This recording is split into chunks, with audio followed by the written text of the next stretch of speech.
But yes, फक्र है हमें, और मुझे लगता है सबसे ज्यादा सेटिस्फेक्शन जनरल रावत को होगा कि यार मैं फौज में पैदा हुआ और मैं फौज से ही विदा पा रहा। इससे और बड़ी you can't be more lucky. और अगर मैंने देश के लिए अपने आप को समर्पित किया है, गॉड ब्लेस, मुझे तिरंगे में ही भेजना। There can't be a bigger honour, there can't be a bigger satisfaction than that. एक फौजी के लिए, चाहे वो जनरल रावत हो, चाहे वो एक सिपाही हो, सबसे बड़ी अचीवमेंट है कि वो एक तिरंगे में वापस जाए। वाइस चीफ, आर्मी चीफ, फिर उसके बाद आखिरी जो ओहदा खत्म होता है वो होता है chairman chief of staff committee, और फिर उसके बाद chief of defence staff. The best man will be the CDS. The best man irrespective of service will be the CDS. जो थिएटर कमांड्स हैं, यही हमारा फ्यूचर है। हमारे पास ऐसा कभी कोई चीफ ना हो, ना हुआ है जो एंटी गवर्नमेंट रहा हो, नेवर। और इन्होंने थिएटर्स का कॉन्सेप्ट किया, और ये बड़ा एक आप समझ लें कि इंटेलेक्चुअल और बड़ा इस पे इन्होंने सारा इसके ऊपर अपना काम भी किया। अच्छा चलिए, एक मिनट की, वो जो सो कॉल्ड आप बता रहे हैं किसी ने कह दिया, आईएसआई ने उसको गिरा दिया, तो अगर आपके पास इतना पुख्ता एविडेंस है, tonight will be the D day for attack. नमस्ते दोस्तों, जय हिंद। हिंदुस्तान स्पेशल में आपका स्वागत है दोस्तों। तमिलनाडु के कन्नूर में हेलीकॉप्टर के दुर्घटनाग्रस्त होने से chief of defence staff general Bipin Rawat और उनकी पत्नी मधुलिका रावत का निधन हो गया। इस हादसे में सेना के अन्य 11 जवानों का भी निधन हुआ। आपको यहां बता दें कि सीडीएस बिपिन रावत अन्य सेना अफसरों के साथ वेलिंगटन में डिफेंस स्टाफ कॉलेज में एक कार्यक्रम में भाग लेने के लिए जा रहे थे। जनरल रावत जितनी देर भी रहे, उन्होंने भारतीय आर्मी की वर्दी पहने रखी। वो अपनी वर्दी को अपनी शान समझते थे। दरअसल भारतीय सेना का जवान तिरंगे में लिपटकर आना अपनी शान समझता है।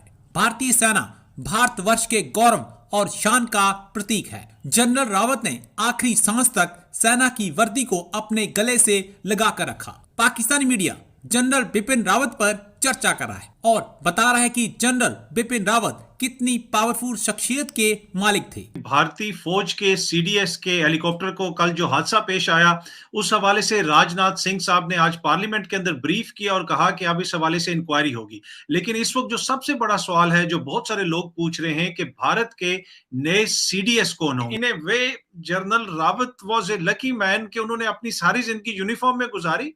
और वैसे तो सीडीएस वो जब होते थे तो वो टाई कोट पहन के भी घूमते फिरते रहते थे, लेकिन जिस दिन उनका हादसा हुआ उस दिन भी वो यूनिफॉर्म में थे। तो क्या ये, इसको आप किस तरह देखते हैं कि इन्हें वे, उनकी जो ख्वाहिश थी कि सारी जिंदगी फौज में रहे और वर्दी में रहे, उसी में वो रहे और उसी वर्दी के अंदर उन्होंने अपने मुल्क के लिए जो भी किया अपने करते रहे, तो इसको आप कैसे देखते हैं?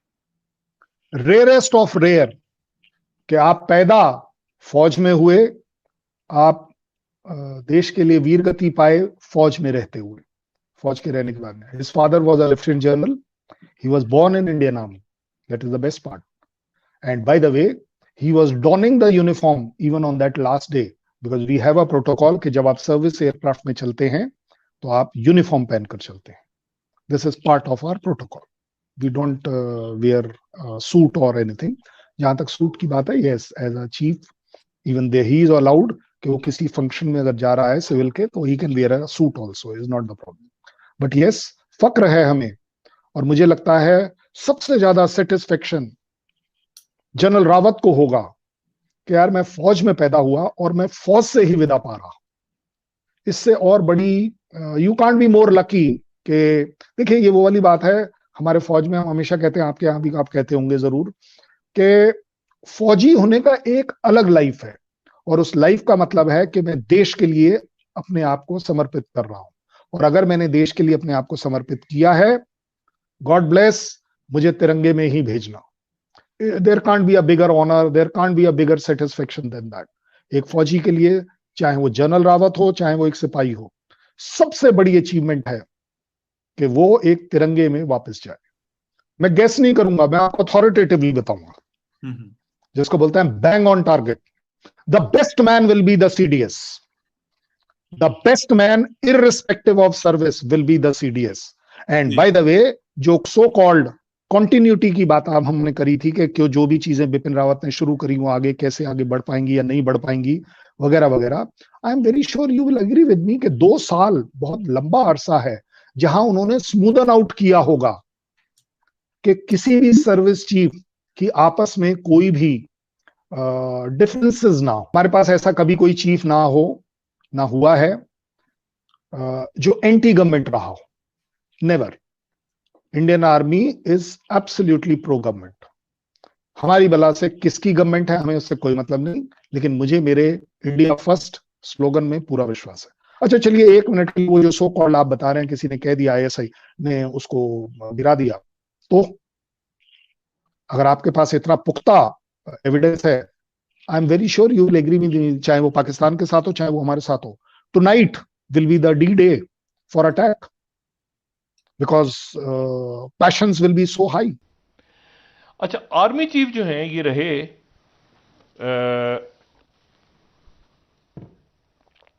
ये आर्मी चीफ रहे 2016 से 2019 तक, दिसंबर 2016 से 2019 तक. ठीक, सही. और उससे पहले ये आर्मी के वाइस चीफ रहे और वो रहे सितंबर 2016 से लेके दिसंबर 2016 तक. यानी वाइस चीफ, आर्मी चीफ, फिर उसके बाद आखिरी जो ओहदा खत्म होता है वो होता है chairman chief of staff committee, और फिर उसके बाद चीफ ऑफ डिफेंस स्टाफ. और 1947 से लेके 2021 तक इंडियन आर्मी में कोई ऑफिसर, कोई 4 स्टार जनरल इतना पावरफुल नहीं था इख्तियारात के हवाले से जितने ये पावरफुल थे. अब ये समझे कि ये जो हैं ये आर्मी चीफ भी थे ये, और ये एक ऐसी जगह पे थे जो आप समझे कि, यानी मैंने आपसे कहा ना कि ये एक शख्स थे जो कि तमाम तर जो फौज, न्यूक्लियर,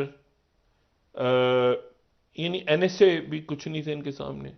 ये वन सिंगल मैन जो कि मोदी को उस वक्त से लेके अब तक, वजीर आजम मोदी को 2016 या उससे पहले से, यानी उनकी ये पिक थे, जो है भारत की फौज को अरसर नौ तरतीब देना चाहिए.